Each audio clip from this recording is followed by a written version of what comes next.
तो हेलो दोस्तों, welcome to my YouTube channel. दोस्तों, स्वागत है हमारे यूट्यूब चैनल में जिसका नाम है जीके न्यूज भोजपुरी।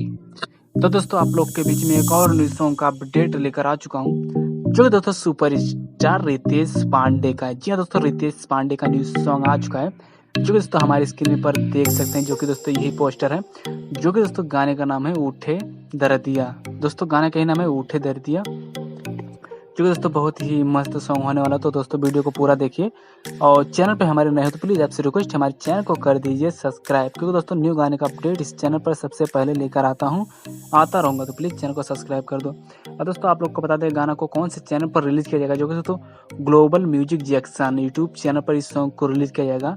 जी दोस्तों, ग्लोबल म्यूजिक जैक्सन पर इस सॉन्ग को रिलीज़ किया जाएगा, जो कि दोस्तों इसका रिलीज डेट भी कंफर्म हो चुका है। जो कि दोस्तों आप लोग को बता दें, इसका रिलीज डेट कंफर्म हो चुका है, जो कि दोस्तों आप लोग के बीच में कल ही सॉन्ग आएगा। जी हाँ दोस्तों, आप लोग के बीच में कल ही सॉन्ग आएगा, क्योंकि दोस्तों 6:30 पर इस सॉन्ग को रिलीज किया जाएगा ग्लोबल म्यूजिक जैक्सन पर। तो दोस्तों अपडेट कैसा लगा प्लीज़ कमेंट बॉक्स कमेंट करिए, चैनल पर नए सब्सक्राइब करिए। मिलते हैं फिर और किसी नेक्स्ट वीडियो में।